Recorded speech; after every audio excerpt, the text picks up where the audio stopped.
When my cousin Cody and I were in our early 20s, we went on a handful of camping trips around Colorado. This happened, I believe, when I was 22 and he was 23, and it happened in Arroyo Forest. It was my first time camping there, not Cody's though. It was in the middle of the week. Our jobs allowed us to have off days in the middle of the week, and we'd often go in our campouts then to avoid traffic and crowds. I always let Cody take charge on these trips. He's the Eagle Scout, not me. We parked by a picnic area and we set foot into the woods. From there, after about 15 minutes of hiking deeper into the woods, we found a good spot to set up camp. A good spot meaning a big enough clearing to fit 2 tents, the portable stove, and a campfire. The first thing we did was unpack our stuff and set up our tents. Cody has always been a lot quicker than me in pitching a tent. He does it in only a few minutes. It always takes me over 20 minutes, or rather it always took me over 20 minutes, says I. Haven.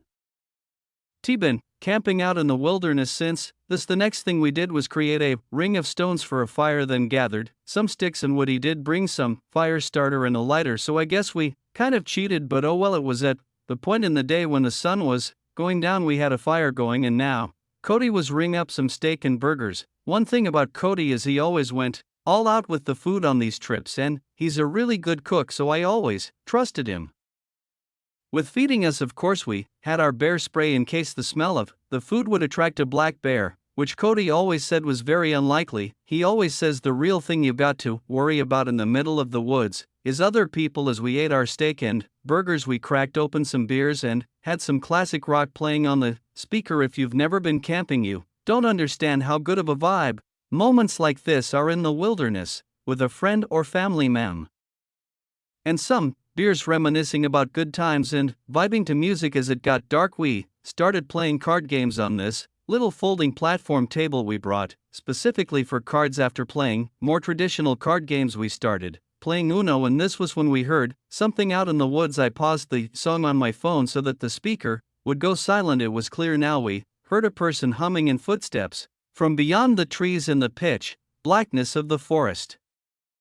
Cody urged me to find the flashlight. I tried, but by the time I found it, the sounds had faded away. I asked Cody if that was something to be concerned about, and he said it definitely was unusual for someone else to be this deep in the woods, let alone creepily walking by a campsite with an active campfire humming loudly. I was a bit shaken, and I saw Cody was too. We went back to playing cards with the music much lower now. When we least expected it, a big stick landing in the middle of our campsite made us both jump out of our skin. It didn't fall from a tree. This thing was thrown at us by someone. Cody started yelling something along the lines of "Whoever's out there messing with us, get a life," and often then footsteps could be heard once again in the distance. They were walking away from us. I said we should pack up camp and move somewhere else. He said absolutely not. In the dark we both had bee spray, and he advised to just keep it next to me in my tent when we go to sleep. It was the closest thing to range self-defense weapons we had. We kept hearing sounds like tree branches cracking in the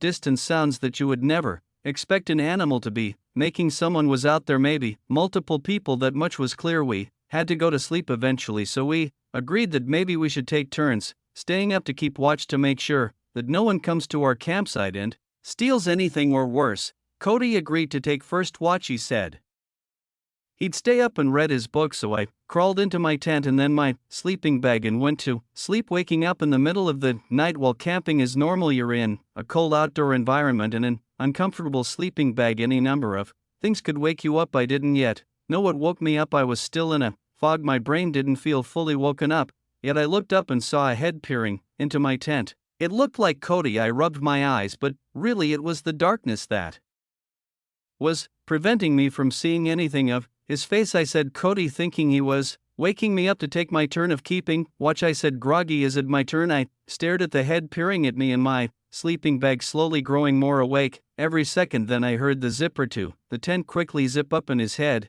disappeared. I laid back down in my sleeping bag, but only for a second. I suddenly had some weird moment of clarity where I shot to an upright position and listened as the footst walked away. "Cody," I said. He didn't answer. I unzipped my tent to peek out to the campsite. The fire was dead. Cody wasn't out there. I went over to Cody's tent, which was zipped up. I unzipped it and looked inside to see Cody fast asleep in his sleeping bag. I got chills, goosebumps whatever you want to call it. I almost, myself at the realization. I started shaking him awake, and when he finally awoke I told him, "Someone's here at the campsite." It took him a minute to come back to reality.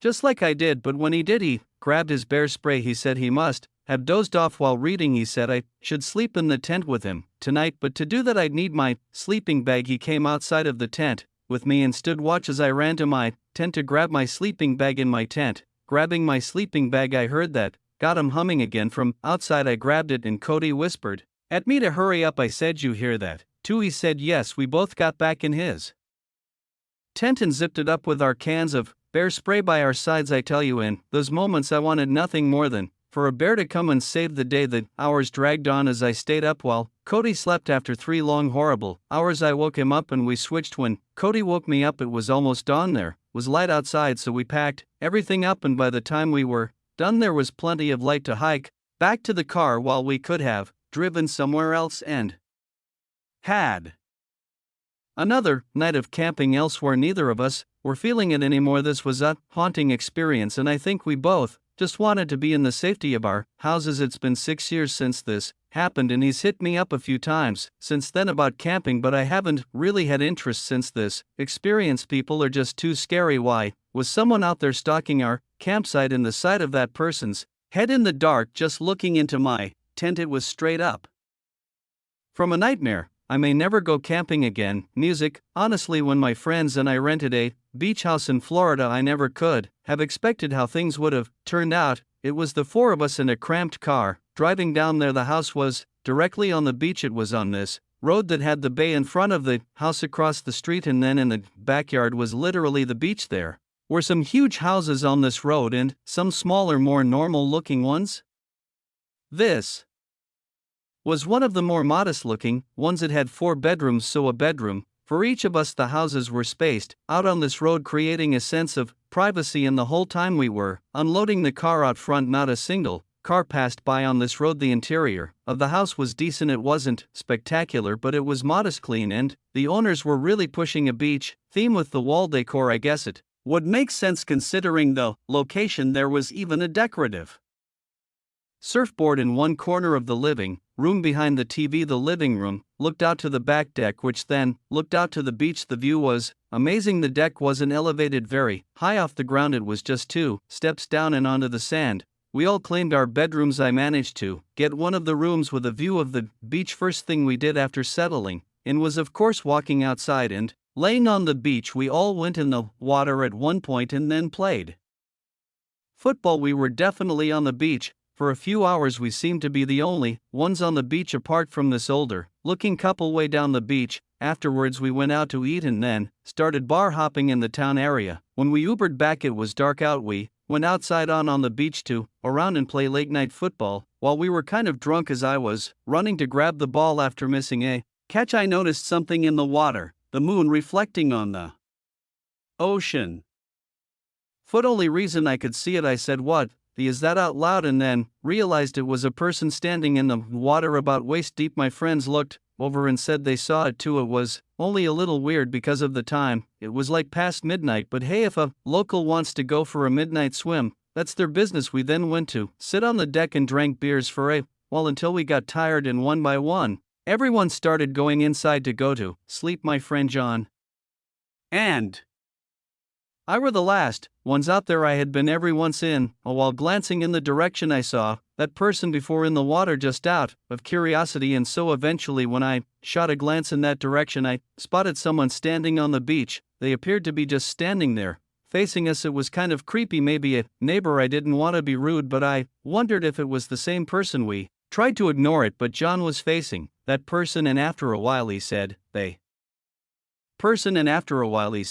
were still just standing there, facing us. I stood up and looked over and saw he was right. I yelled out, "Is everything okay?" John asked why you do that. I honestly didn't know what I was expecting. They didn't even reply anything, though we were officially creeped out, so we went inside. The other 2, Travis and Liam, were already in their room, was probably knocked out from drinking, so John and I decided to just call it a night too, so that we could have to be male. Considering the slightly larger frame, it was undoubtedly the same person from before. I called John's name. He didn't reply, so I ran to his room and banged on his door telling him to come out. He came out pretty quickly and I led him to my window to look outside, but now, the person was gone. I swore to him that the person from earlier was just standing as still as before right in front of our deck. He believed me. We weren't about to go outside and look around, though I took on more look to make sure that they were still gone, and then I shut the blind to the bedroom window. But as I lay awake in bed rolling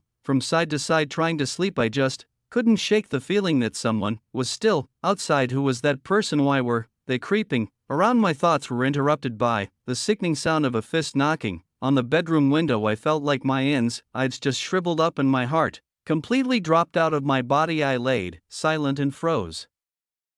Moments later, another light set of knocks on the glass. I didn't dare lift the blind, though I couldn't gather the courage to. I almost yelled, "Who was it?" but I stopped myself instead. I ran out to the living room screaming for everyone to wake up. Everyone one by one came out of their rooms. No one was at the window. When we checked, all four of us went out to the deck and turned on the lights to the deck. We looked out onto the beach and didn't see anyone. We also checked the front and sides of the house. No one. John and I had to explain to the other two what they missed when they fell asleep. We kept the backyard lights on that night. The next day, John and I went to the two nearest neighbors and asked them if they had also experienced someone knocking on their windows or doors. One of the neighbors told us a genuinely freaky encounter he had a week earlier. Someone knocked on their door in the middle of the night, and when he asked who it was, they wouldn't answer and just kept knocking. So he didn't answer the door. I'm not sure if it was connected, but if it was, that just makes this even scarier. We spent the rest of the day on